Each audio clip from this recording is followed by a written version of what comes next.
Good evening बच्चों। आज हम लोग क्लास 10th का ठीक है। आज हम लोग क्लास 10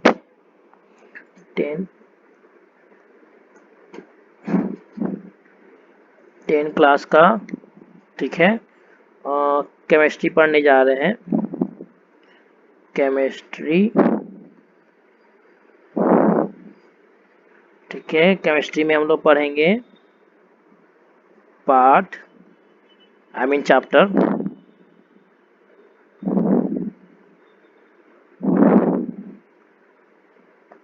हम लोग 1। ठीक, चैप्टर 1 आपका क्या है? तो चैप्टर 1 आपका है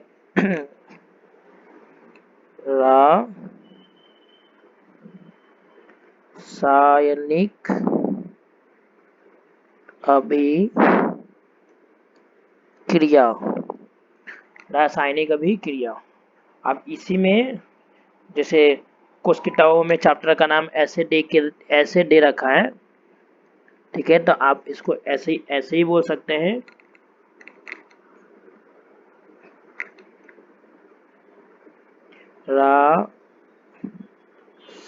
रासायनिक अभिक्रियाएं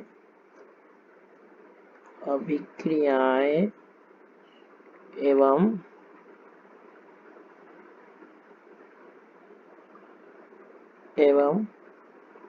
समीकरण। रासायनिक अभिक्रियाएं एवं समीकरण। ठीक है, आपकी मर्जी, चैप्टर कुछ ही बोल दीजिए। ठीक, चलिए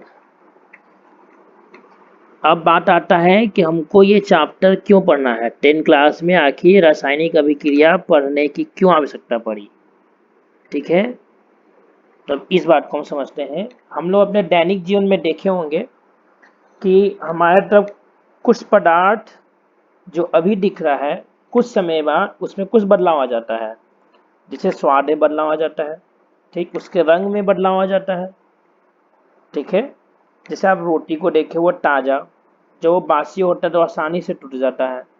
जैसे आप दही को देखें, जब हम लोग दूध है, ठीक, दूध का फटना जब ये दूध फट जाता है, ठीक है, तो दूध फटने के बाद जो हम लोग छेना बना लेते हैं, क्या बना लेते हैं? छेना। ठीक है, जिसको हम लोग छेना ही बोलते हैं ना। तो जो छेना बनाते हैं उसमें और दूध में अंतर है। ठीक है, जैसे आप एक और एग्जांपल देख लीजिए। जैसे आप दूध दूध से क्या बन रहा है? दही। दूध से क्या बन रहा है? दही। यहाँ भी दही या दूध का गुण अलग अलग है। नए पदार्थ का निर्माण हो रहा है दूध से। ठीक है, जैसे आप दूध से, अब आप कह रहे होंगे सर हम दूध दूध ही क्यों बोल रहे हैं बार बार? दूध इसलिए बोल रहे हैं कि आपकी आंखों देखा हाल है ये सब। दूध से जैसे आप बन गया आपका पनीर, ये सब चीज घर बन जाता है। छेनाया घर बना सकते हैं, दही भी घर बनाते हैं, पनीर भी घर बनाते हैं दूध से। तो दूध से जो ये पदार्थ बन रहा है, ठीक है, दूध से जो ये पनीर बना, दही बन रहा है, और क्या बन रहा है? पनीर।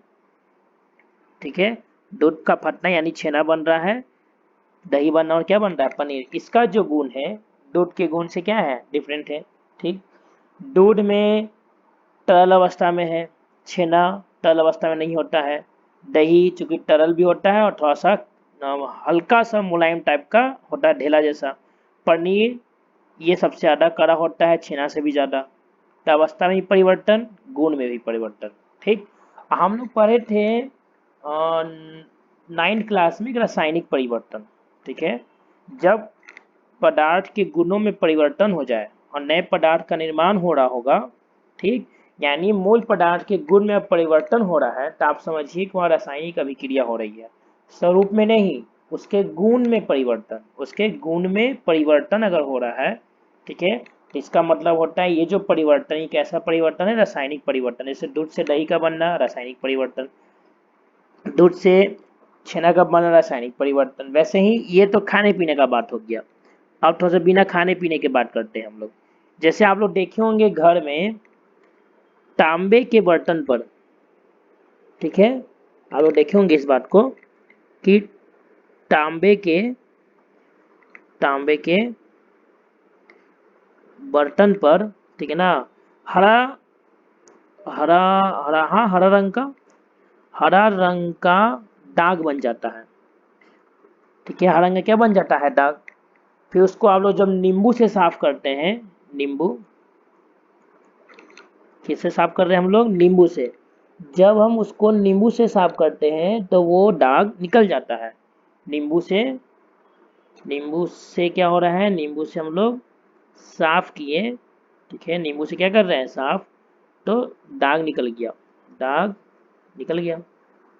ठीक है, यानी हरा रंग गायब हो जाता है और आपका तांबा दिखने लगता है। ठीक है, तो तांबे पर यानी इस तांबे पर इस हरे रंग का दाग का बनना एक रासायनिक परिवर्तन है। ठीक, एक रासायनिक अभिक्रिया कहते हैं इसको, गुण में परिवर्तन हो रहा है। फिर जो हरा रंग का दाग है वो तांबे का संक्षारण कहलाता है, या तांबा संसारित हो गया। ठीक है, नींबू जो खाने में खट्टा लगता है वो उसको जब इस दाग से मिलाया जाता है तो वो गायब हो जाता है।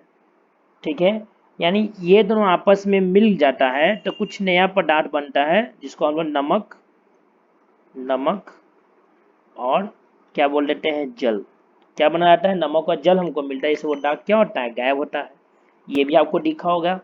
ठीक है, चलिए, फिर आप लोग देखे होंगे जब हम लोहे को अगर देखते हैं, किसको? लोहे को आप देखेंगे तो उसमें जंग लग जाता है। अगर आप लोहे को देखें, अभी बरसात का समय है, आपको ज़्यादा देखने को मिलेगा, तो लोहे पर क्या लग जाता है? जंग। तो लोहे पर जंग क्यों लग जाता है? तो लोहे पर जंग लग जाता है क्योंकि वहाँ कुछ अभिक्रियाएं होती हैं जो वायु में क्या उपस्थित है? नमी।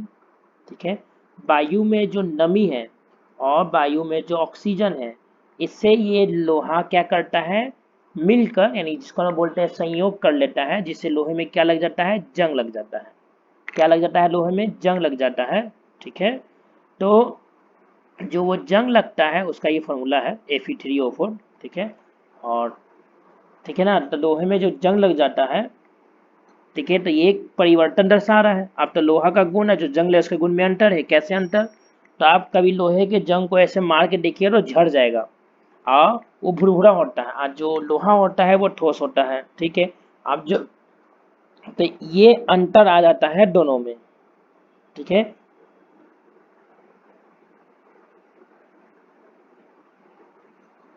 समझ में आ गया यहाँ तक? तो ये हमारे कुछ घरेलू है तरीका सा एग्जाम्पल, और देख सकते हैं आप चाहे तो। कौन सा एग्जाम्पल आप देख सकते हैं? देखिए, आपको हम दिखाते हैं।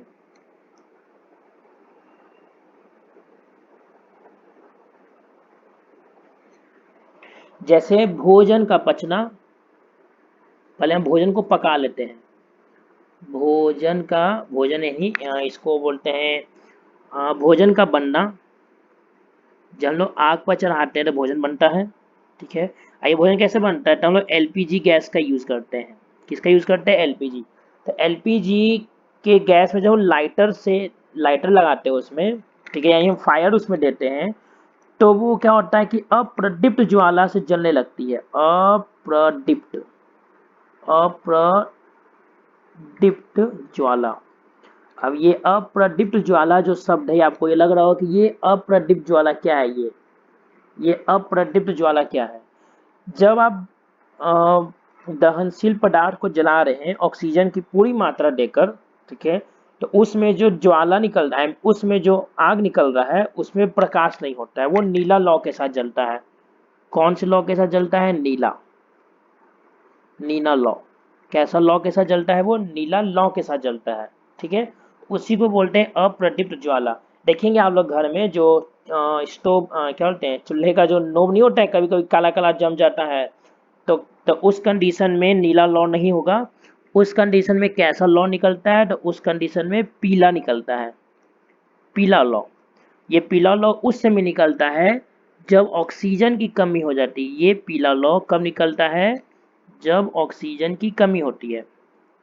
ठीक है, तो छिद्र में जब कार्बन जम जाता है ना, फिर हम लोग उसको साफ करते हैं, तो जब छिद्र बंद हो जाता है तो उस समय जब ऑक्सीजन नहीं मिल पाता है तब निकलता है पीला लौ। तो एलपीजी को जो हम लोग जलाएं तो हमको मिला क्या? अप्रदीप्त ज्वाला, ये नीला लौ। ठीक है, और नीला लौ के साथ मिलता है, प्लस में मिलता है ऊष्मा। क्या मिलता है? ऊष्मा। तो आप सोच रहे होंगे कि आखिर क्यों मिल गया। तो एलपीजी से प्रदीप्त ज्वाला और ऊष्मा का मिलना ये रासायनिक अभिक्रिया को दर्शाता है। किसको दर्शाता है? ये रासायनिक अभिक्रिया को दर्शाता है। अच्छा, एक और एग्जांपल है कि प्रैक्टिकल जीवन से ही अभी हम चलते हैं। जैसे आप देख सकते हैं, जब देखे होंगे चाय के दुकान में कोयला, ठीक है, कोयला किसको जलाता है वो लोग? कोयला को।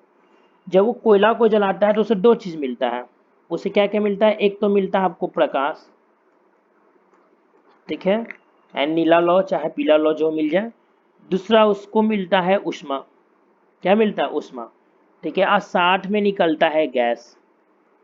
जब कोयले को जलाते हैं तो प्रकाश मिलता है, ऊष्मा मिलता है, और साथ में क्या निकलता है? गैस। तो यहाँ कोयला जल रहा है, फिर वो प्रकाश ऊष्मा गैस में क्या हो गया? चेंज, अवस्था में परिवर्तन, अवस्था बदल गया ना कोयले का, ठीक है। तो ये जितने एग्जाम्पल आपको हम बताएं ये सब रासायनिक अभिक्रिया के एग्जाम्पल है, ठीक। आप गौर करें किए होंगे कि सभी एग्जाम्पल में नए पदार्थ का निर्माण हुआ, सभी में नए पदार्थ का निर्माण हुआ। तो अब आप इस बात को समझ सकते हैं कि रासायनिक परिवर्तन रासायनिक अभिक्रिया को दर्शाता है, ठीक है। आप क्या समझ सकते हैं कि रासायनिक परिवर्तन रासायनिक अभिक्रिया क्या करता है? दर्शाता है। इस पॉइंट को आप याद कर सकते हैं कि रासायनिक परिवर्तन, रासायनिक, ठीक है, परिवर्तन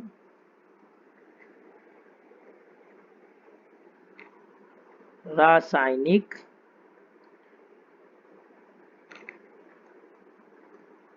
रासायनिक अभिक्रिया को व्यक्त करता है। आप समझ सकते हैं बात? आ गया समझ में? सभी को आ गया होगा कि रासायनिक परिवर्तन, ठीक है, रासायनिक अभिक्रिया क्या करता है? वो व्यक्त करता है। रासायनिक परिवर्तन में आ गया जब कोई पदार्थ से नए पदार्थ का निर्माण हो रहा है, ठीक, एक पदार्थ से नए पदार्थ का निर्माण हो रहा है, या एक पदार्थ में उसके गुणों में जब परिवर्तन आएगा तो नए नए गुण वाले जब पदार्थ का निर्माण होता हुआ आपको दिखेगा, तो आप समझिए कि वहां हो रहा है रासायनिक परिवर्तन। यहाँ तक आपको समझ में आ गया होगा। तो रासायनिक परिवर्तन में मूल पदार्थों के स्वरूप खो देता है और नए पदार्थ का निर्माण हो जाता है। तो रासायनिक परिवर्तन ही रासायनिक अभिक्रिया को व्यक्त करता है। अब आप लोग को यहाँ तक ये बात समझ में आ गया, यहाँ तक किसी को दिक्कत नहीं हुआ होगा, ठीक है। चलिए अब आगे हम लोग चलते हैं रासायनिक अभिक्रिया की अगर हम परिभाषा की ओर थोड़ा जाना चाहें, ठीक है। तो रासायनिक अभिक्रिया की अगर परिभाषा को हम लोग देखें तो हम क्या बोल सकते हैं? आप लोग इस बात को तो हम समझा भी चुके हैं लेकिन फिर भी बताते हैं, ठीक है।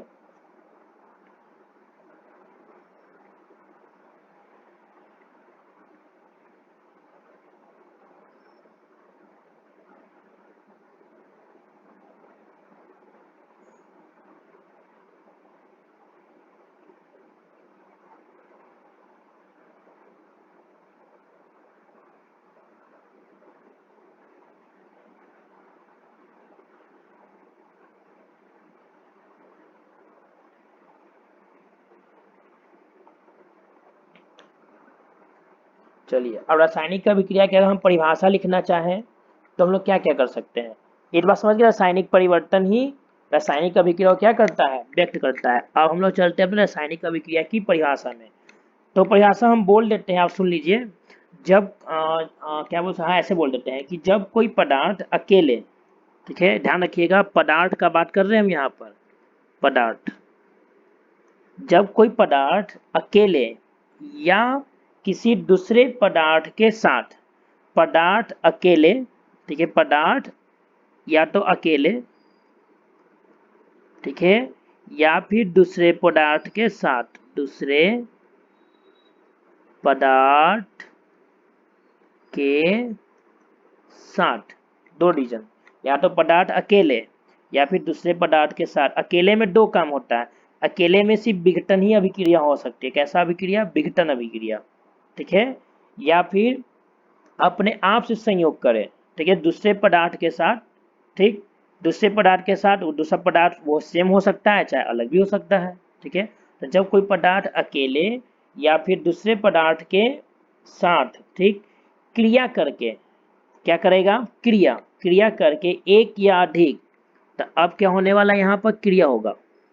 ठीक है, चलिए तो अब इसके बाद यहाँ हो रहा है अब क्रिया, क्रिया करके यहाँ से बनेगा एक, ठीक है, क्या बनेगा, एक या, ठीक है, एक या एक से अधिक।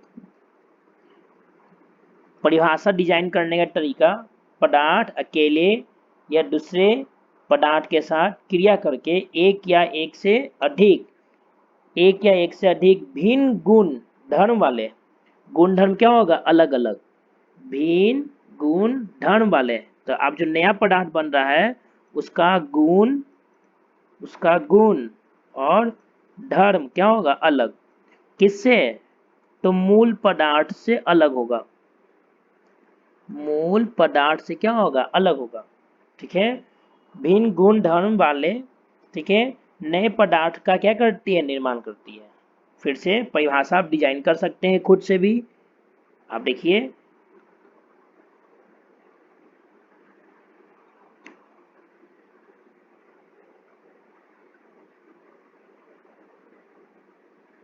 देखिए पदार्थ, जब कोई पदार्थ अकेले या दूसरे पदार्थ के साथ क्रिया करके एक या एक से अधिक भिन्न गुण धर्म वाले, ठीक है, भिन्न गुण धर्म वाले नए पदार्थों का निर्माण करती है, तो यह क्रिया क्या कहलाती है, रासायनिक अभिक्रिया। ठीक है, ये बात आप लोग को अब समझ में आ गया होगा। चलिए अब हम लोग आगे चलते हैं।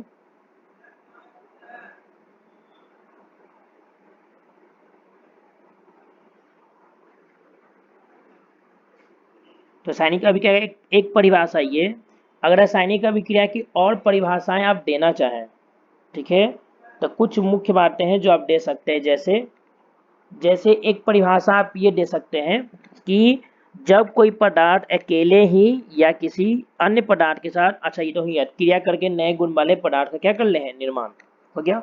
हाँ, इस परिभाषा को आप थोड़ा सा बढ़ा के अगर लिखना चाहें, थोड़ा सा और अच्छे से डिफाइन करके लिखना चाहें, तो आप ये बोल सकते हैं, ठीक है, तब आप परिभाषा ऐसे दे दीजिए कि जब कोई पदार्थ, पदार्थ क्या क्या हो सकता है, तत्व या यौगिक। चलिए परिभाषा थोड़ा सा बड़ा करना चाहे तो आप कर सकते हैं। पदार्थ में हम क्या समझते हैं, तत्व या यौगिक।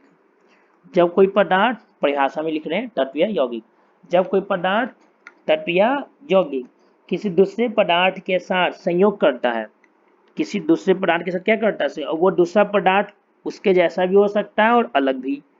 ठीक है, संयोग हो रहा है दूसरे पदार्थ के साथ। ठीक है, क्या हो रहा है, संयोग हो रहा है, क्या हो रहा है यहाँ पर, संयोग, दूसरे पदार्थ के साथ क्या करेगा, संयोग करता है। ठीक है, तो होता क्या है कि जो ये पदार्थ है, ये जो आपका मूल पदार्थ है, ठीक, इसमें जो अणु है, क्या है, अणु सबसे पहले वो परमाणु में टूट जाते हैं। ठीक, तब उस पदार्थ के अणु परमाणु में क्या होते हैं, टूट जाते हैं। तो ठीक है, परमाणु में टूट जाते हैं, और यही परमाणु, या आप बोल सकते हैं आप, इन्हीं परमाणुओं के पुनर्संगठन से ये परमाणु पुनः संगठित होकर, ठीक, इसके बाद क्या हुआ कि मूल पदार्थ के परमाणु टूट गए, ये कलर अच्छा है, हाँ, मूल पदार्थ के जो अणु है, अणु टूटकर किसमें चेंज हो गए, परमाणु में, परमाणु में, जो मूल पदार्थ के अणु है वो टूटकर किसमें चेंज हो गए, परमाणु में। ठीक है, उसके बाद क्या हुआ, जब वो मूल पदार्थ के अणु परमाणु में टूटकर चेंज हो गए, तो वो परमाणु पुनः संगठित होकर, पुनः संगठित, पूरा संगठित होकर नए अणुओं का निर्माण कर देते हैं। नए अणुओं का क्या करते हैं, निर्माण, नए अणुओं क्या कर दिए, निर्माण करती है। तो यह क्रिया क्या कहलाती है, रासायनिक अभिक्रिया। इसमें आप क्या समझे कि मूल पदार्थ जो अणु के रूप में है, ठीक है, वो सबसे पहले परमाणु में टूट रहा है, ठीक, और फिर वही परमाणु परस्पर फिर संयोग करके, ठीक है, नए अणुओं का निर्माण करते हैं, यानी नए पदार्थ का क्या कर देते हैं, निर्माण करते हैं। तो इस तरीके से आप रासायनिक अभिक्रिया की परिभाषा समझ गए हैं। अब इस परिभाषा को थोड़ा सा और अच्छे से देखना चाहें तो अब देखिए,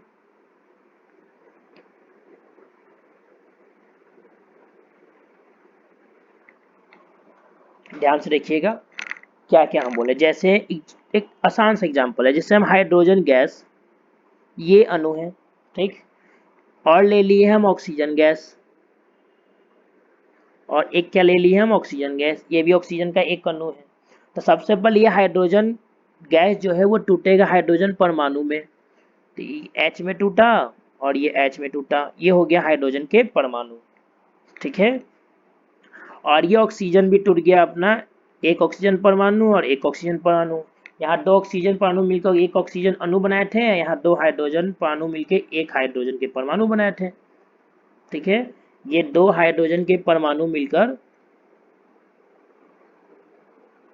ठीक है, ये दो हाइड्रोजन के परमाणु मिलकर एक हाइड्रोजन परमाणु बनाए थे, और ये दो ऑक्सीजन परमाणु मिलकर एक ऑक्सीजन परमाणु बनाए थे। अब ये टूट चुके हैं, ठीक। तो हम क्या पढ़ाएं कि जब कोई पदार्थ किसी दूसरे पदार्थ के साथ अभिक्रिया करने जाएगा तो सबसे पहले अणु टूटेगा परमाणु में, ये परमाणु में आपका टूट गया, ठीक। उसके बाद हम क्या बोले थे, फिर वो परमाणु परस्पर जुड़कर, ठीक है, परस्पर जुड़कर नए अणु का निर्माण कर देते हैं। तो अभी हाइड्रोजन ऑक्सीजन कैसे जुड़ता है, तो एक ऑक्सीजन के साथ, ठीक है, दो हाइड्रोजन जुड़ जाता है। एक ऑक्सीजन के साथ कितना हाइड्रोजन जुड़ जाता है, दो हाइड्रोजन जुड़ जाता है। समझ में आ गया, ध्यान रखिएगा, ठीक। एक ऑक्सीजन के साथ दो हाइड्रोजन जुड़ जाता है, ये आपका हो गया ऑक्सीजन, ये हो गया हाइड्रोजन, ये हो गया हाइड्रोजन। तो एक ऑक्सीजन से कितना हाइड्रोजन जुड़ गया, दो हाइड्रोजन, तब जाके आपका बन गया जल। तो आप समझ, परिभाषा को आप समझ में आ गया होगा कि सबसे पहले जो पदार्थ है उसके जो अणु के रूप में है, तो सबसे पहले वो टूटेगा परमाणु में, टूट गया, फिर वही परमाणु परस्पर संयोग करेगा तो बना देगा जल, ठीक, यानी नए पदार्थ का निर्माण हो गया। तो ये आपका हो गया रासायनिक अभिक्रिया की परिभाषा। आपको परिभाषा में कोई दिक्कत नहीं हुआ होगा, ठीक है। चलिए कुछ पॉइंट और हैं, जैसे हम बताना चाहेंगे, हम आपको बता रहे हैं कि अगर एक नंबर की बात करें,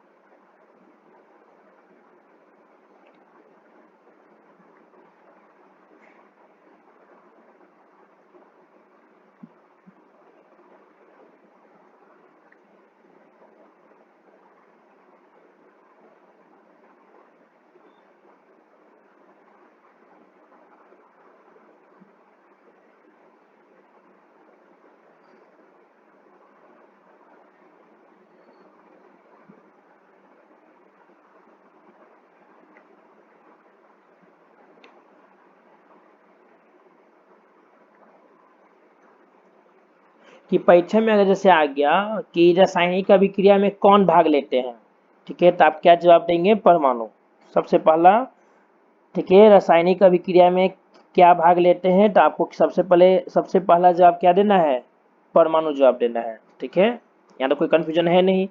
अब देखिए जब रासायनिक अभिक्रिया हो रहा है तो उसमें कुछ होगा भी, जैसे जैसे आप देखिए कि रासायनिक अभिक्रिया में आपने देखा, जैसे मैंने ये लिखा कि हाइड्रोजन प्लस ऑक्सीजन, और ये आपका क्या बन रहा है, जल, ठीक। तो ये बीच में हम एरो का साइन दे रहे हैं, ये एरो जो है, ये आपका जो एरो है ये अभिक्रिया की दिशा बता रहा है, अभिक्रिया की दिशा बताता है, ठीक। जो एरो के इधर का भाग है, यानी ये और ये, इसको, इस पूरे को बोला जाएगा अभिकारक, अभिकारक।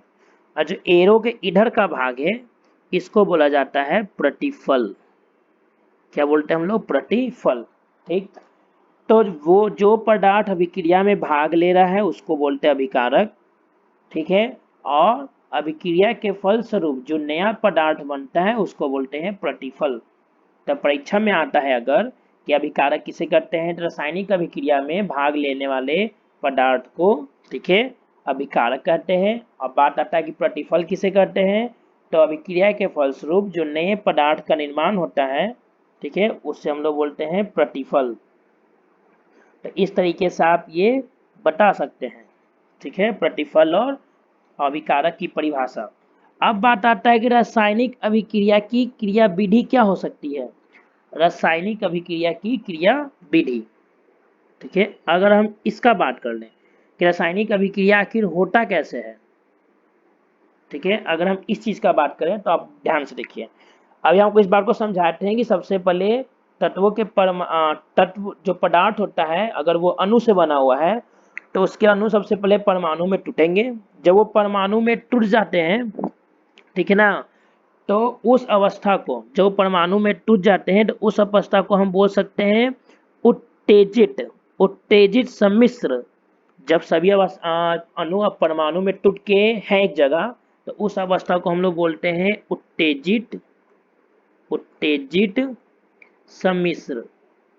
क्या बोलते हैं, उत्तेजित सम्मिश्र। इसे जब जितने परमाणु हैं उन सभी के पास ऊर्जा है, अब वो एक दूसरे से जुड़ने के लिए बिल्कुल तैयार है। अब वो आपस में क्या होना चाहते हैं, जुड़ना चाहते हैं।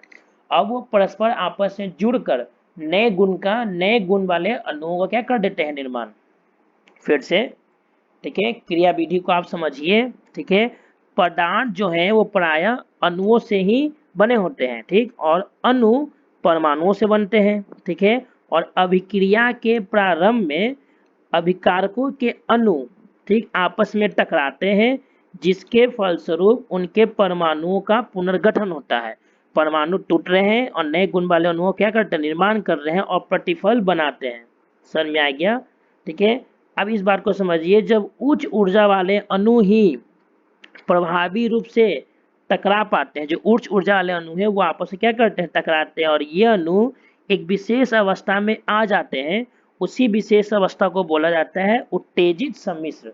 जैसे अणु, ये मान लीजिए ये अणु है, जैसे ये अणु है, मान लीजिए कि ये मिलके एक अणु बनाया, ठीक है, एग्जाम्पल समझ लीजिए। और ये मान लीजिए एक और अणु है, ठीक है, ये मान लीजिए अणु 1, मॉलिक्यूल लिख देते हैं M1, ये मान लीजिए मॉलिक्यूल 2। जब ये आपस में टकराया, ठीक, तो ये टूट गया एटम्स में। मान लीजिए इसका एटम A1 A2, इसका मान लीजिए इसका क्या मान ले B लिख देते हैं, ठीक है। इसका हम लोग लिख देते हैं ऐसे B1 B2, मान लीजिए B3, ये हो गया। जब ये टकराया, जब ये दोनों आपस में टकरा रहा है, ये और ये आपस में टकराया तो ये परमाणु में टूट रहा है, ठीक। तो अब ये जो अवस्था है ये और इसको मिलाकर इस पूरे अवस्था को बोला जाता है उत्तेजित सम्मिश्र, ठीक। और ये फिर परस्पर आपस में जुड़ के नए रासायनिक बंधनों का निर्माण कर देते हैं।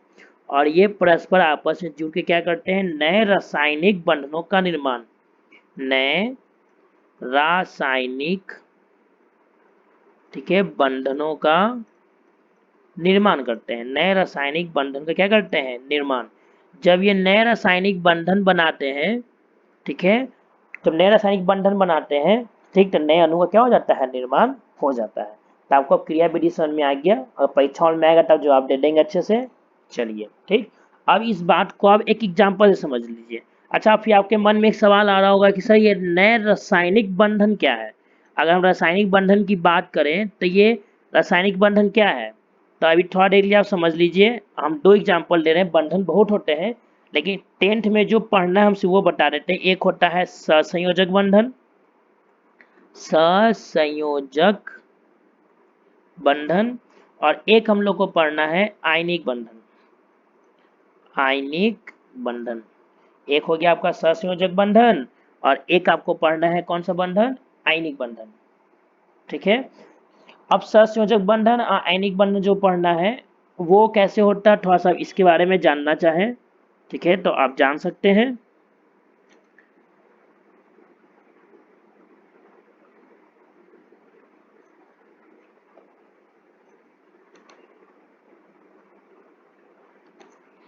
ठीक है, चलिए अब इसके बारे में थोड़ा सा बताते हैं कि सहसंयोजक आयनिक बंधन बनता कब है। थोड़ा सा आप जान लेंगे तो आपको अच्छा लगेगा। देखिए, हम आप लोग 9th में पढ़े होंगे कि प्रत्येक परमाणु अपना अष्टक पूरा करना चाहता है। क्या पूरा करना चाहता है, अष्टक, ठीक है। यानी बाह्यतम कक्षा में, ठीक है, यानी कौन सी कक्षा में, बाह्यतम कक्षा में, बाह्यतम कक्षा मतलब अंतिम कक्षा में, अंतिम कक्षा में, ठीक है, 8 इलेक्ट्रॉन चाहिए। सो कितना इलेक्ट्रॉन चाहिए, 8 इलेक्ट्रॉन, ठीक है। तो इसके लिए अच्छा, वो 8 इलेक्ट्रॉन क्यों चाहिए? तो अस्थाई होने के लिए।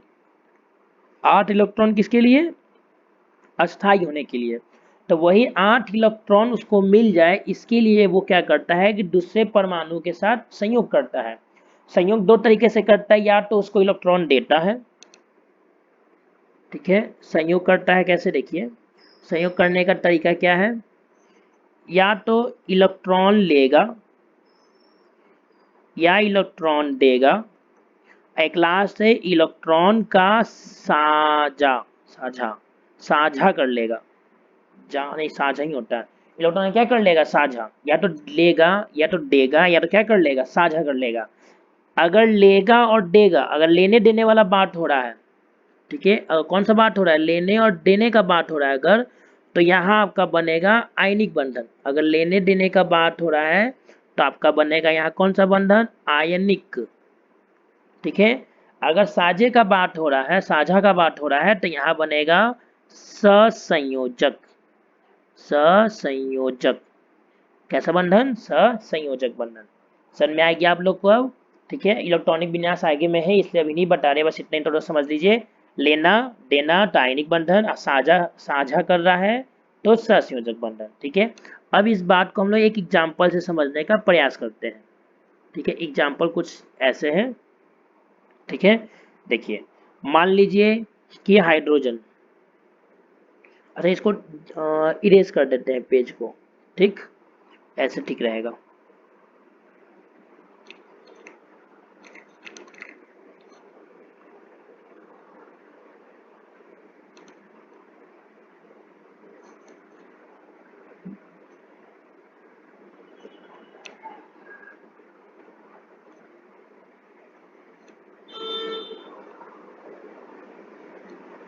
ठीक है, मान लीजिए हम लोग ले लिए हाइड्रोजन गैस, क्या ले लिए हम लोग, हाइड्रोजन, दो हाइड्रोजन आपस में क्या है, जुड़ा हुआ है यहाँ पर, तो पहले ये टूटेगा, ठीक है। और ले लिए आयोडीन, मान लिया, क्या ले लिए, आयोडीन, ठीक है। चलिए आयोडीन नहीं लेते हैं, आयोडीन से एक अच्छा सा ले लेते हैं एग्जाम्पल जो आपको ध्यान में भी होगा, ठीक है, क्लोरीन लेते हैं, ठीक। ये सबके सभी के बच्चे के जुबान पर होगा क्लोरीन, तो Cl, ठीक है। तो क्या ले लिए हम लोग, क्लोरीन, Cl, तो ये Cl2 हो गया। यह भी क्लोरीन आपस में जुड़ा हुआ है, तो ये भी क्या होगा, ऐसे टूटेगा, और ये भी ऐसे क्या होगा, टूटेगा। समझ में आ गया। जब ये टूटेगा तो अभिक्रिया के पश्चात, ठीक है, अभिक्रिया के पश्चात बना देता है HCl, क्या बनाता है, HCl। अब कैसे, तो ध्यान से देखिए, आप लोग को याद होगा क्लोरीन, क्लोरीन का परमाणु संख्या होता है 17, थोड़ा सा समझ लीजिए, 2, 8 और 7। अगर ये एक इलेक्ट्रॉन लेता है, अगर ये +1 कर ले, यानी किसी से मांग ले, ठीक है, किसी से मांग ले, तो अब ये हो जाएगा 2, 8 और 8, ठीक। हाइड्रोजन, किसकी बात कर लेते हैं हम लोग, हाइड्रोजन की, ठीक है। अगर आप हाइड्रोजन को देखें तो हाइड्रोजन का परमाणु संख्या होता है 1, तो इसका इलेक्ट्रॉनिक विन्यास 1। अगर ये भी किसी से एक ले ले, ठीक है, अगर ये भी किसी से एक लेने का प्रयास कर ले, ठीक है, तो उसका हो जाएगा टोटल 2, यानी हो जाएगा 2, जो किसके जैसा हो जाएगा, हीलियम के जैसा, किसके जैसा हो जाएगा, हीलियम के जैसा। तो हीलियम भी अक्रिय है, तो ये भी अस्थायी हो जाएगा, इधर क्लोरीन भी अस्थायी हो जाएगा, ठीक। तो चूंकि ये लोग लेन देन का काम नहीं करता है हाइड्रोजन और क्लोरीन आपस में, ठीक है, तो ये लोग यहाँ कर लेता है साझा, क्या करता है, साझा। साझा का मतलब होता है कि हम अस्थायी होने के लिए तुम्हारा इलेक्ट्रॉन यूज कर लेते हैं और तुम अस्थायी होने के लिए मेरा इलेक्ट्रॉन यूज करो, लेकिन रखना नहीं है, सिर्फ यूज करना है, ठीक। तो इस तरीके से यहाँ बनता है Cl। तो यहाँ देखिए, यहाँ हाइड्रोजन हाइड्रोजन के बीच में जो बंधन होता है उसको बोलते हैं हाइड्रोजन बंधन, हाइड्रोजन बंधन, क्या बोलते हैं, हाइड्रोजन बंधन। और क्लोरीन क्लोरीन के बीच में जो होता है वो सहसंयोजक बंधन, उसका कोई स्पेशल नाम नहीं है, तो हाइड्रोजन बंधन स्पेशल नाम है, ध्यान रखिए, ठीक है। तो अब ये आपस में बंधन तोड़ा, आपस में जुड़ के क्या बना लिया, HCl। एग्जाम्पल समझ में आ गया। तो यहाँ अगर आपसे पूछे कि अभिकारक कौन है, अगर हम ही आपसे पूछ रहे हैं कि इसमें अभिकारक कौन है, तो अभिकारक क्या बताएंगे, तो इसमें अभिकारक है हाइड्रोजन और क्लोरीन।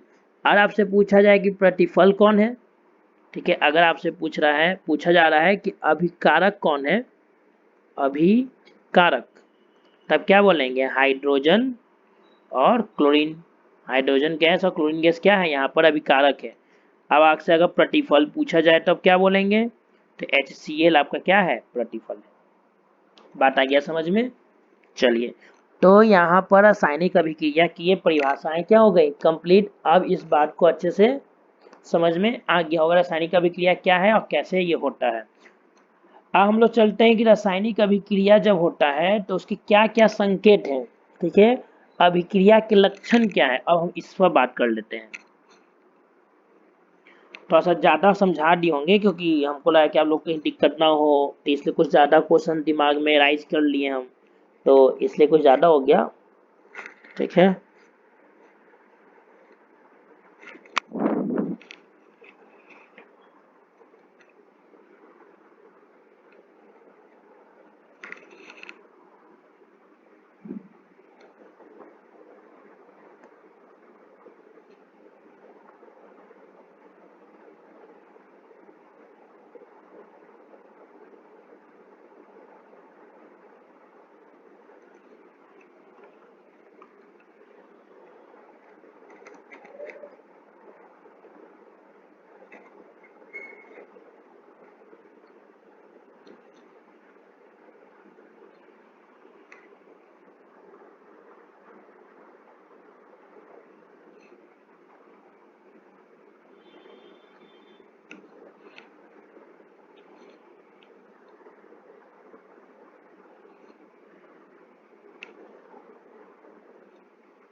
ये पेज कहाँ से आएगा,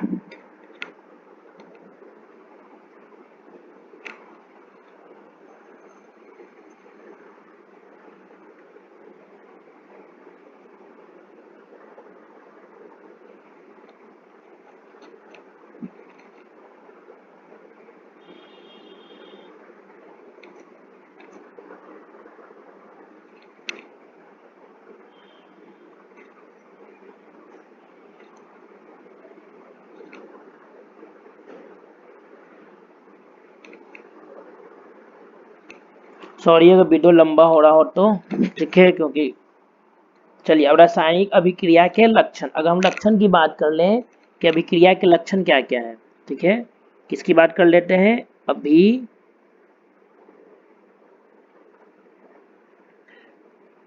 अभिक्रिया के लक्षण, यानी आप कैसे बता देंगे कि रासायनिक अभिक्रिया हो रही है या नहीं, ठीक है। तो देखिए इसमें, देखिए हम रासायनिक अभिक्रिया के लक्षण हम ये जान सकते हैं कि हम कैसे बता सकते हैं कोई रासायनिक अभिक्रिया हुई है, ठीक है।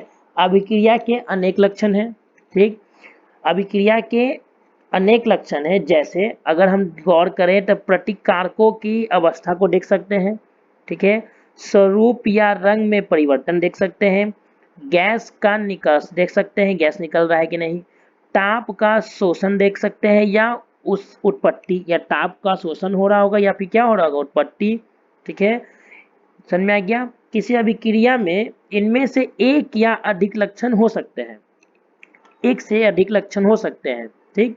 जैसे अगर हम आपको पहला पॉइंट बनाना चाहें तो आप देख सकते हैं ताप या प्रकाश का उत्सर्जन, पहला पॉइंट बना लिए हम, ताप या प्रकाश का उत्सर्जन, ठीक है, ताप या प्रकाश का उत्सर्जन।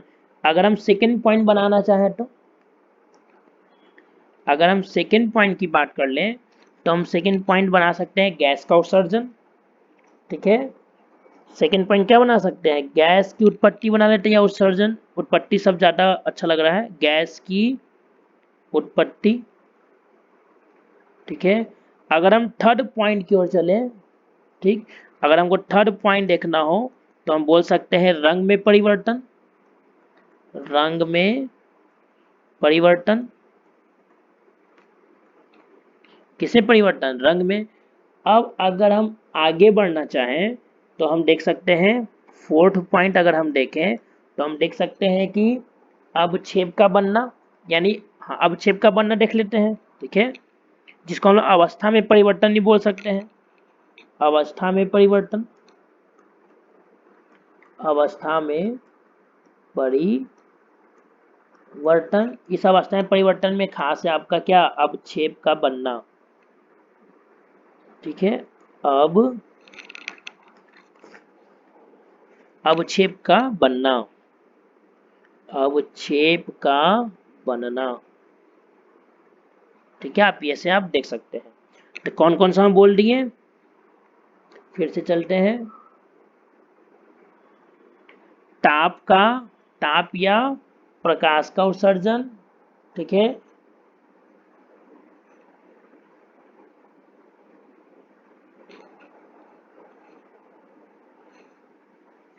ठीक। गैस की उत्पत्ति, किसकी उत्पत्ति? गैस की उत्पत्ति। ठीक है, फिर अवक्षेप का बनना, जिससे हम अवस्था परिवर्तन भी शामिल कर रखे हैं, आप इसको अलग कर सकते हैं, गैस का बनना, इसमें कोई इशू नहीं। ठीक है, फिर जैसे रंग में परिवर्तन, ठीक, और ताप में परिवर्तन। ठीक है, और एक है आपका अवस्था में परिवर्तन। तो चूंकि मोमबत्ती का केस यहाँ आ जाता है, तो मोमबत्ती में दोनों चीज होता है, एक रासायनिक अभिक्रिया भी होता है और वहाँ एक भौतिक परिवर्तन भी होता है। रासायनिक परिवर्तन भी होता है, कौन सा परिवर्तन होता है? भौतिक।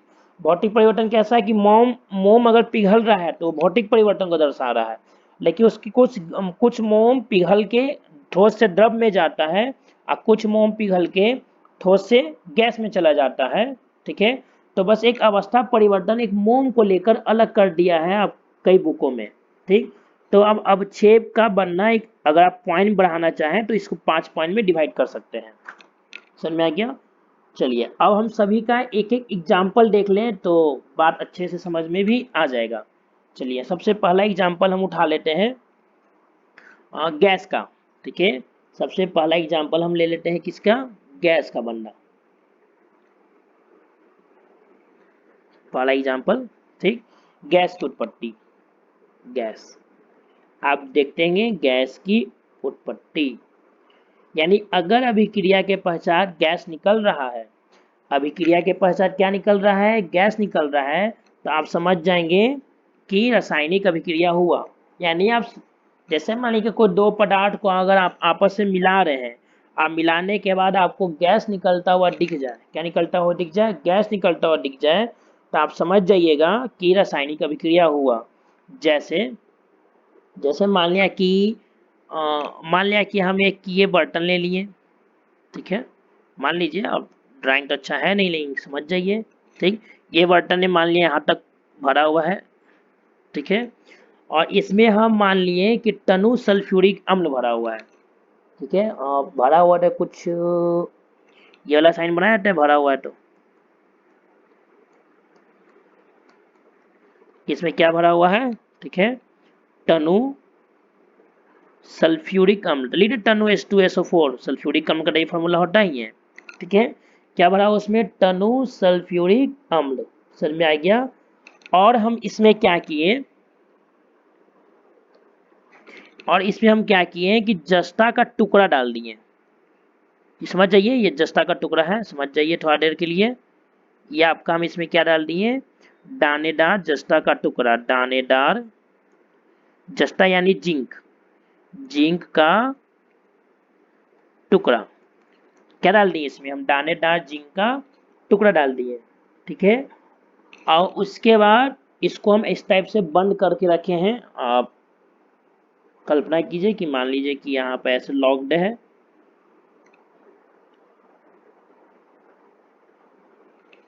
ठीक है, मान लीजिए यहाँ पर ये बंद है। ठीक है, ये बंद है, मान लिया ऐसा। ठीक है, और इसमें हमें क्या किए कि कांच की नली भी लगा देते हैं। क्या लगाते हैं? आइए देखिए, ये जो बंद हम ऐसे कर रहे हैं ना, ऐसे समझिए, ये जो बंद हो रहा है, इसको हम दूसरे कलर से दर्शाने का प्रयास करते हैं। ये जो हम ऐसे बंद किए हैं, इसको केमिस्ट्री की भाषा में कॉर्क बोला जाता है। क्या बोला जाता है? कॉर्क। तो इसको हम कॉर्क लगा के क्या किए हैं, बंद किए हैं। ठीक है, और उसके बाद हम क्या किए हैं इसमें कि इसमें एक पाइप डाल दिए, नली डाल दिए हैं। एक क्या इसमें डाल दिए हैं, नली। नली बाहर की ओर खुला हुआ है मुंह इसका। ठीक है, नली डाल दिए हैं। यहाँ तक आपको बात समझ में आ जाएगा। ठीक, फिर से सुनिए, एक बर्तन लिए हैं, इसमें टन्नू सल्फ्यूरिक अम्ल डाल दिए हैं और इसमें दानेदार क्या डाल दिए हैं, जस्ता डाल दिए हैं। ठीक है, तो अब इसमें एक नली भी डाले हैं, तो अब होगा अभिक्रिया। ठीक है, देखिए अब जब ये अभिक्रिया होगा तो अभिक्रिया कैसे होगा, हम वो अभिक्रिया लिखते हैं।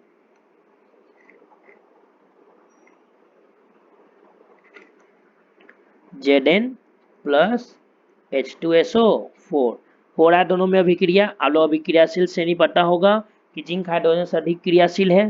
ठीक है, तो अब बन जाता है आपका ZnSO4 और प्लस में H2 एक गैस है।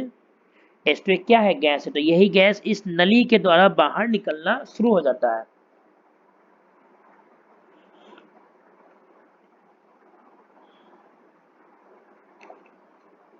ठीक है, जब ऐसे ही डाले तो ये गैस H2 गैस इन नली के द्वारा यहाँ आ गया, गैस आ गया, पूरा गैस भर रहा है और ये नली के द्वारा कहाँ निकलता है, बाहर।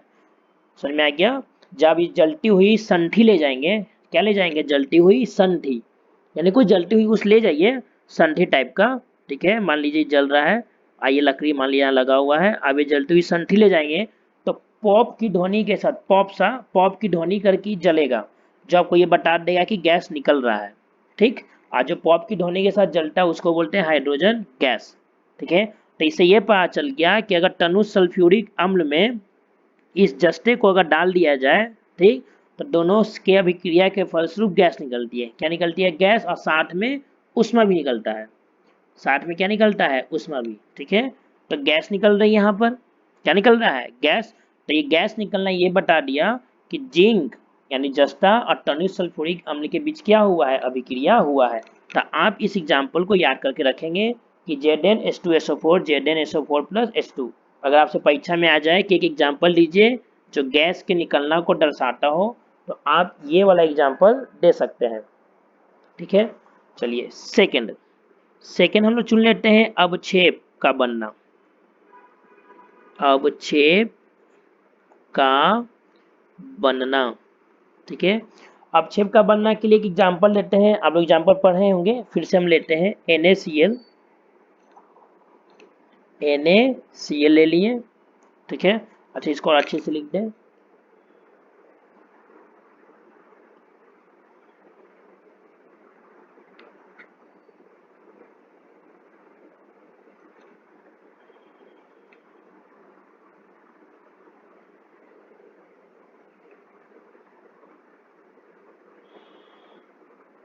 NaCl।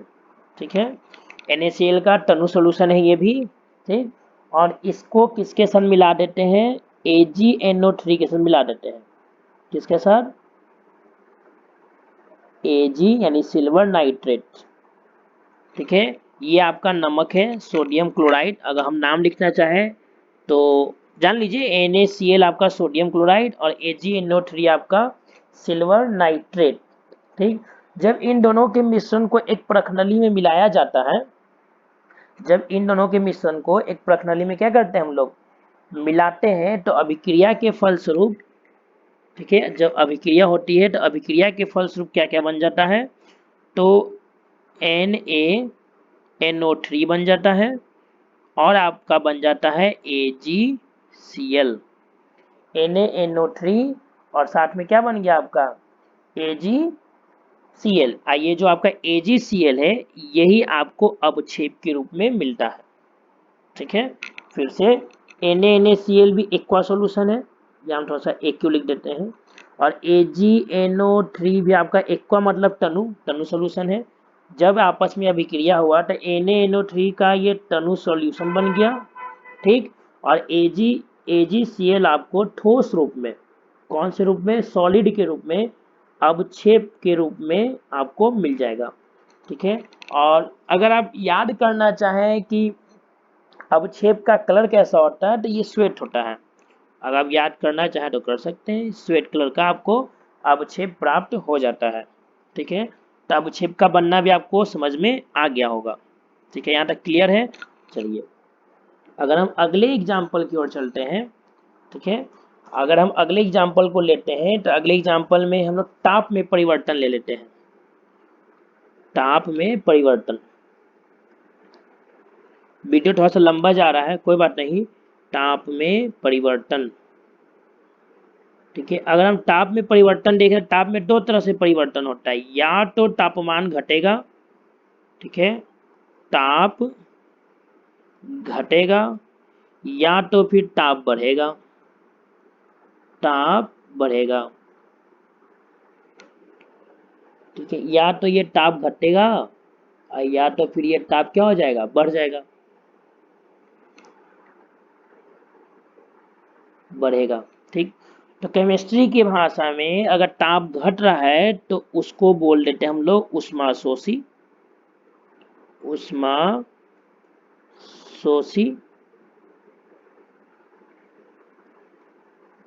ठीक है। अगर ताप बढ़ रहा है तो उसको हम लोग बोल देते हैं उष्माक्षेपी, उष्माक्षेपी, ठीक है। ताप घट रहा है तो उष्माशोषी, और ताप बढ़ रहा है तो उष्माक्षेपी हम लोग बोल सकते हैं। यहाँ तो कोई कंफ्यूजन नहीं होना चाहिए। चलिए अब हम लोग एक एक एग्जाम्पल देखते हैं उष्माशोषी के हिसाब से, और एक एग्जाम्पल देखते हैं उष्माक्षेपी के हिसाब से, ठीक है। जैसे आप एग्जाम्पल देखना चाहें तो आप क्या कीजिए कि NH4Cl ले लीजिए, ठीक है। हम दूसरे कलर से लिखते हैं, ये कलर अच्छा है। NH4Cl, इसको बोलते हैं अमोनियम क्लोराइड, ठीक है। एक प्रखनली में क्या किए हम, थोड़ा सा NH4Cl अमोनियम क्लोराइड ले लिए, फिर उसमें क्या किए कि हम बेरियम हाइड्रोक्साइड को, बेरियम हाइड्रोक्साइड के विलयन को डाल दिए, ठीक है। बेरियम हाइड्रोक्साइड के विलयन को क्या किए हम, डाल दिए। बेरियम हाइड्रोक्साइड BaOH का होल ट्वाइस, ठीक है। बेरियम का संयोजकता 2 होता है, याद करके रखिएगा, NH4Cl और BaOH का होल ट्वाइस। NH4Cl एक अम्ल है, ठीक, और NH4Cl एक आपका, हाँ, अम्ल है, ठीक, और BaOH का होल ट्वाइस ये एक क्षार है, इसको हम क्या किए, हम डाल दिए। यहाँ तक बात समझ में आ गया होगा। उसका हम विलयन में डालने के बाद क्या किए कि उसको हिला दिए। हिलाने क्या हुआ कि, ठीक है ना, कि अमोनिया की, हिलाने के बाद आपको अमोनिया की गंध आएगी। किसकी गंध निकलेगी, अमोनिया की गंध। और आप अगर प्रखनली को छूना जाएंगे तो वो उसमें आपको ठंडक महसूस होगा। फिर से बात समझिए, मान लीजिए कि ये मेरा पास प्रखनली है, ठीक, इसमें हम पहले से ही NH4Cl डाल रखे थे, और फिर इसमें हम क्या मिला दिए हैं, BaOH का होल ट्वाइस क्या किए हैं, हम मिला रहे हैं, ठीक है। BaOH का होल ट्वाइस क्या किए हैं, हम मिला दिए। जब मिलाएंगे तो जिसमें प्रखनली का टेम्परेचर था मिलाने से पहले, और जैसे हम मिला दिए, अगर अब हम टेम्परेचर मापेंगे तो क्या होगा कि टेम्परेचर कम हो जाएगा, प्रखनली का टेम्परेचर क्या हो जाएगा, कम हो जाएगा। तो यहाँ दो दो केस हुआ, एक तो अमोनिया की उत्पत्ति, गंध की, अमोनिया की गंध की उत्पत्ति हो रही है, ठीक है, अमोनिया गैस के गंध की क्या हो रही है, उत्पत्ति। दूसरा कि प्रखनली का ताप घट गया, प्रखनली का ताप क्या हो गया, घट गया, मतलब यहाँ उष्मा का शोषण हुआ। तो इसलिए अभिक्रिया में हम प्लस क्या लिख देंगे, उष्मा, क्योंकि यहाँ उष्मा का क्या हो रहा है, शोषण, ठीक है, यहाँ उष्मा क्या हो गया, शोषण हो गया। अब जब उष्मा का शोषण हो गया, NH4Cl ने BaOH का होल ट्वाइस मिला दिए, उष्मा का शोषण हुआ, तो ये बता रहा है कि कोई अभिक्रिया हो रही है, क्योंकि ताप में परिवर्तन हुआ, ठीक। अभिक्रिया के फलस्वरूप क्या बनेगा तो वो हम बताते हैं। तो अभिक्रिया के फलस्वरूप बनेगा BaCl2 H2O, और बनेगा आपका अमोनिया गैस। तो इस अभिक्रिया में 3 चीजें, एक तो अमोनिया ऐसी गंध आ रही है आपको, वो अलग, ठीक, BaCl2 वो बन गया अलग, जल भी बन गया, ठीक, और दूसरा ताप में परिवर्तन।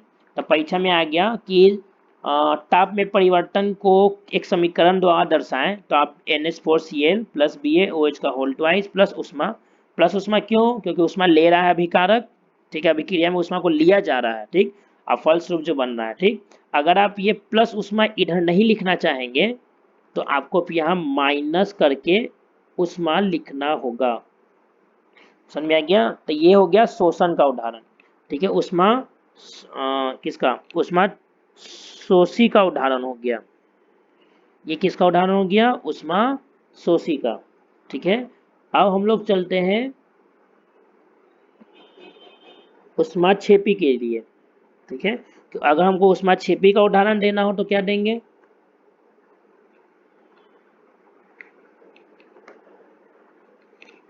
तो उष्मा क्षेपी के लिए सबसे अच्छा उदाहरण है कि घर में चूना तो होता होगा पेंट, जब हम लोग चूने को यानी, ठीक है,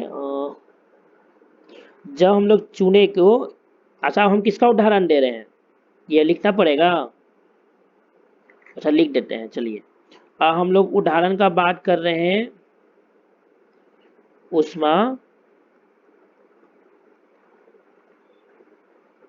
क्षेप, ठीक है, उष्मा क्षेपी का।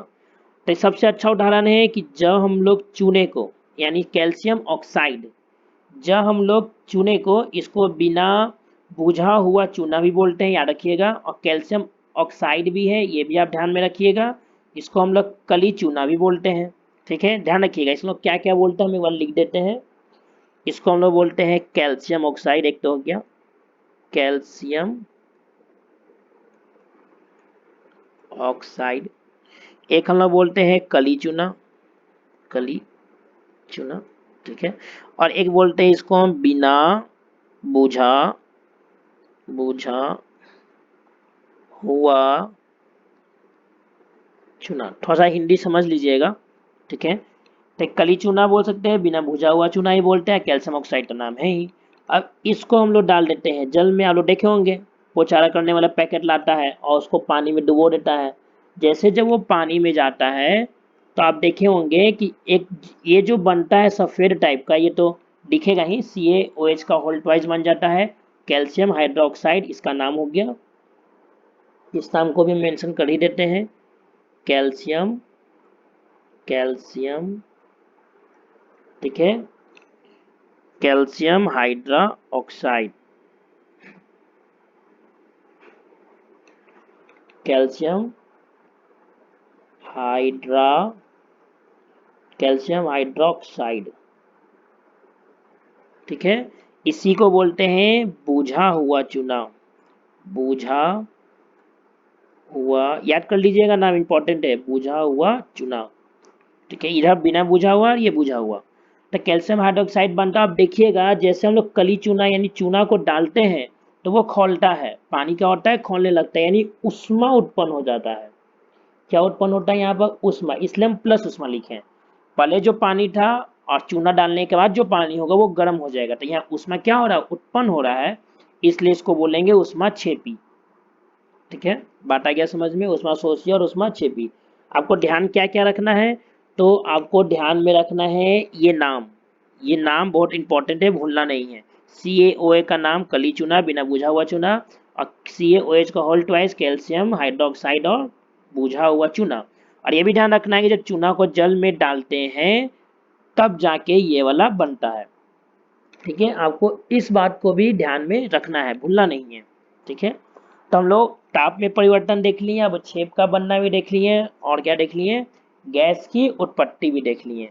ठीक है, अब हम लोग क्या देखना बच गया है, ठीक है, एक हम लोग को अब देखना बच गया है कि गैस का क्या बोलते हैं इसको, हाँ, ये रंग में परिवर्तन, एक ये बच गया था, क्या बच गया था मेरा, रंग में परिवर्तन। तो अब हम लोग उसमें चलते हैं।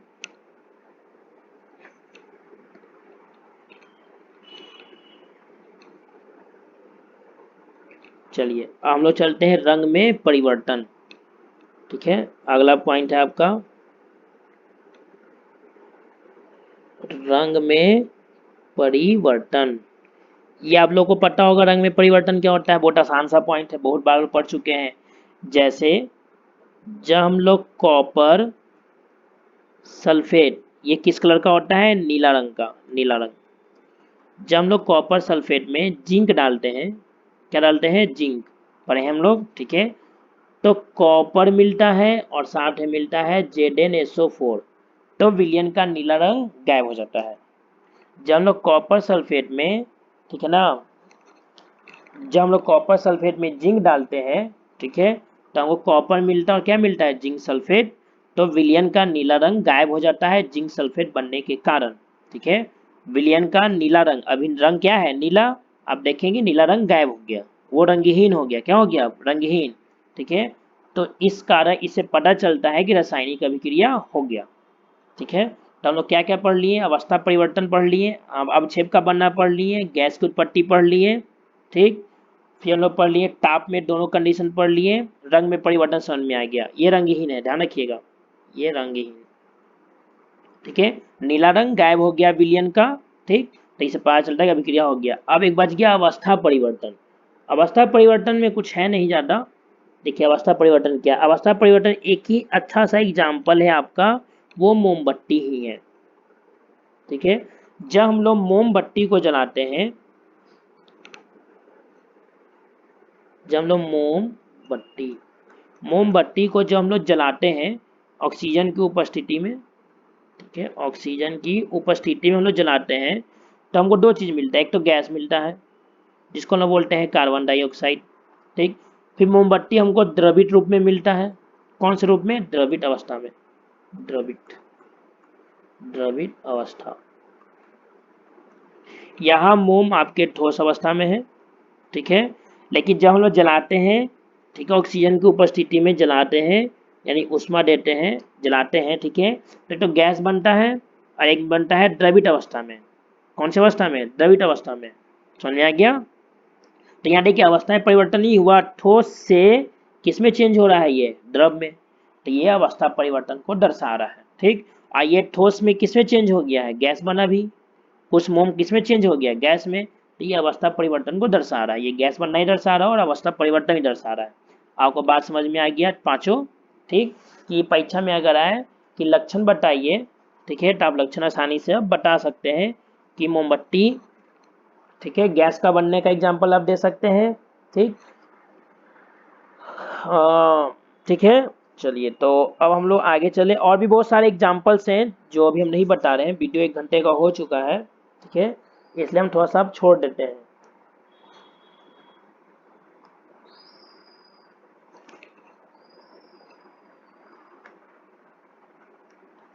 ठीक, मोमबत्ती वाला थोड़ा सा 2 पॉइंट और जोड़ देते हैं इसमें।